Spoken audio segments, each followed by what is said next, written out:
Oh, hey. I want you to ask yourself a question or two. Check out Psalms 103, verse 7. He made known his ways to Moses. He made known his acts to the children of Israel. I ask you, do you really know Elohim?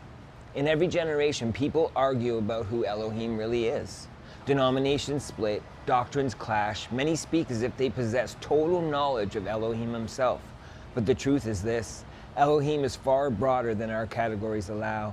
We may come to know parts of him, but none of us can claim to grasp all of him.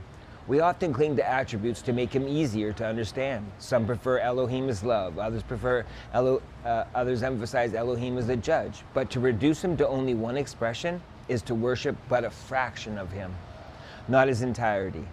Yes, we recite his attributes, but that doesn't mean we truly relate to him by them. For how can we say we know holiness when our world has none? How can we grasp his faithfulness if we only come to him when we're succeeding? How can we understand his justice if we flee correction? How can we trust his wisdom if we only obey when it makes sense?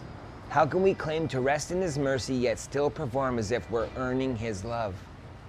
So let me ask you plainly, do you know him as holy, or have you made peace with compromise? Do you know him as faithful, or do you run away when you fall? Do you know him as good and just, or do you accuse him when life feels unfair?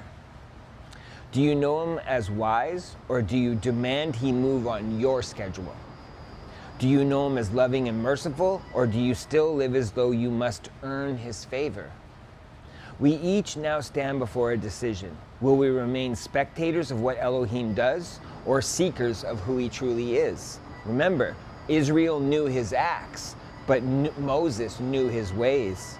Will you settle for his hand, or will you seek his face today?